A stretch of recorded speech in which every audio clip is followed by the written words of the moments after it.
2025-26 के board exam की तैयारी को अभी से शुरू करने हैं, लेकिन हमें स्ट्रैटेजी नहीं समझ में आ रही है और बहुत सारे स्टूडेंट्स के सवाल भी बहुत ज़्यादा हैं। आज के वीडियो में वो सब कुछ क्लियर करेंगे। सबसे पहले हम उन कॉमन क्वेश्चंस की तरफ बढ़ते हैं जो हमारे स्टूडेंट्स को बहुत सताता है। सिलेबस क्या है, क्या क्या पढ़ना है, कैसे पढ़ना है, कहाँ से पढ़ना है और कैसे टॉप करेंगे।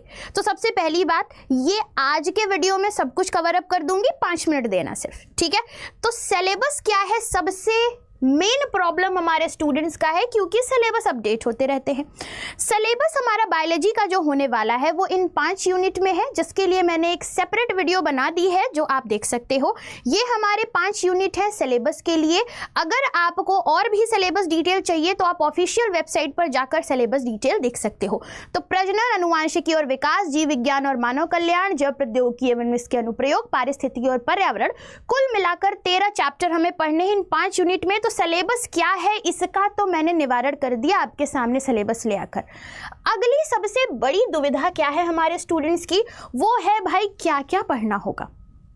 तो पढ़ना तो भाई शुरू से है क्योंकि हम डे 1 से स्टार्ट कर चुके हैं, तो शुरू से सब कुछ पढ़ना है। लेकिन सबसे ज़्यादा ध्यान हमें कहाँ देना है, हाई वेटेज टॉपिक पर। यानी हमें ये पता करना है कि कौन से टॉपिक से सबसे ज़्यादा नंबर के क्वेश्चंस आते हैं, कौन सा चैप्टर मोस्ट इंपॉर्टेंट है, उनको तो एकदम अच्छे से समझ लेना है।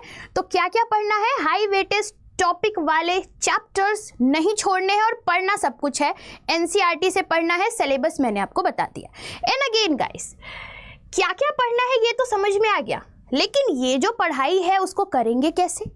मैं कराने वाली हूँ आपकी बायोलॉजी की बेहतरीन तैयारी इसी चैनल पर, जिसमें मैं कॉन्सेप्ट, डायग्राम और प्रीवियस ईयर के क्वेश्चंस के साथ आपका पूरा का पूरा सारा का सारा बायोलॉजी कवर अप कराऊंगी, चैप्टर 1 से चैप्टर 13वें तक। तो इस तरीके से हमें अपनी पढ़ाई करनी है, जिसमें हमें कॉन्सेप्ट, डायग्राम और PYQs को कंसीडर करना है।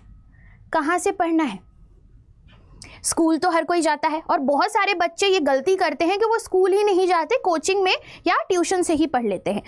ये गलती ना करें, स्कूल ज़रूर जाइए। वहाँ जाने से आपका दिमाग थोड़ा फ्रेशन अप होता है एंड आपको वहाँ पर भी टीचर कुछ बताते हैं तो चीज़ें आपको समझ में आएगी। तो स्कूल से तो हम पढ़ते ही हैं, यानी स्कूल हमें नहीं छोड़ना है। साथ ही साथ स्कूल में पढ़ने के बाद हमें अपना सेल्फ स्टडी का टाइम मेंटेन करके अपने कोचिंग या अपने टीचर्स से पढ़ाई करनी है।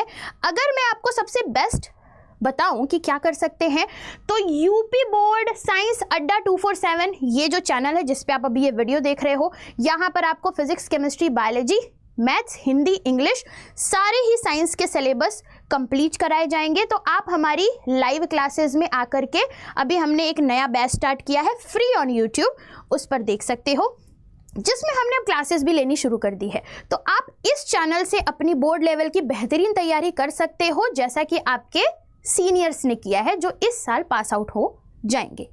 अगेन गाइस, अब सबसे बड़ी दुविधा ये है कि कैसे करेंगे बोर्ड में टॉप। यानी कि ये तो समझ में आ गया सिलेबस क्या है, कैसे पढ़ना है, क्या क्या पढ़ना है, कहाँ से पढ़ना है, लेकिन किस तरीके की स्ट्रैटेजी हम रखेंगे। तो हम टाइम मैनेजमेंट करके चलेंगे, यानी ऐसा नहीं है कि अभी से आपको बहुत ज़्यादा पढ़ना है। आराम आराम से हम दिन के अगर 1 घंटे भी पढ़ाई करते हैं, मोर देन इनफ है। एनसीईआरटी और प्रीवियस ईयर पेपर्स को देखते रहिए ताकि आपको पेपर पैटर्न समझ में आए। और एनसीईआरटी अगर अभी से देखना शुरू करोगे तो बोर्ड एग्जाम तक तो एनसीईआरटी याद ही हो जाएगा। जो भी चीज़ हम पढ़ें, दिन में अगर हम कुछ भी पढ़ रहे हैं, सोते समय या सोते समय तो नहीं, सोने से पहले उसका हम रेगुलर रिवीजन करके सोएं ताकि हमें वो चीज़ें याद रहें, हम उनको भूल न जाएं। इन चीज़ों का ध्यान देंगे तो हम शुरू से, अभी से थोड़ा थोड़ा पढ़ के लास्ट में हम बोर्ड एग्जाम के लिए बिल्कुल तैयार हो जाएंगे। अब यहाँ पर मैंने आपको ये सारी चीज़ें बता दी, स्टूडेंट्स में कॉन्फिडेंस की कमी ही हो जाती है, या आधे बच्चे तो अभी फ्री टाइम में घूमने फिरने में गंवा देते हैं। एक एक स्टेप आगे बढ़ेंगे तभी हम अपनी सफलता की सीढ़ी चढ़ सकते हैं। तो कॉन्फिडेंस हमारा एकदम बूस्टअप होना चाहिए, हाई होना चाहिए हमेशा।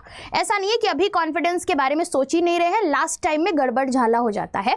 तो अभी से अपना कॉन्फिडेंस बढ़ाकर रखिए, थोड़े थोड़े कदम बढ़ाइए बोर्ड एग्जाम की तैयारी के लिए। जैसे कि हम आपके साथ YT पर लेकर आए हुए हैं ये सीरीज वगैरह, वो सब कुछ आप यहाँ पर कर सकते हो तैयारी के साथ साथ। तो कॉन्फिडेंस का लेवल हमेशा बूस्ट होना चाहिए एंड साथ ही साथ तैयारी अभी से शुरू कर देनी चाहिए, क्योंकि लास्ट टाइम में वो वाला सीन नहीं होना चाहिए कि मैम बता दो 2 दिन में क्या पढ़ ले, 3 दिन में क्या पढ़ ले, या 1 दिन में पढ़ के कैसे टॉप कर ले, ये वाला सीन ना हो। इसलिए हमें अभी से अपनी पढ़ाई शुरू करनी पड़ेगी, अभी से हम स्टार्ट करेंगे और इस स्टार्ट बटन को प्रेस करके ये कसम खाएंगे कि अब से हम मैम बोर्ड एग्जाम के लिए बिल्कुल रेडी हैं। थोड़ा थोड़ा ही पढ़ेंगे लेकिन अच्छे से पढ़ेंगे। तो इस तरीके से हमने आपको बताया कि किस रोड मैप की हमें ज़रूरत है, किस तरीके की चीज़ें हमें चाहिए, क्या क्या हमारी सोच होनी चाहिए। इस छोटे से वीडियो से आपको ये मदद मिल सकती है। तो मिलते हैं अगले किसी वीडियो में और भी इंफॉर्मेशंस के साथ। Thank you so much everyone.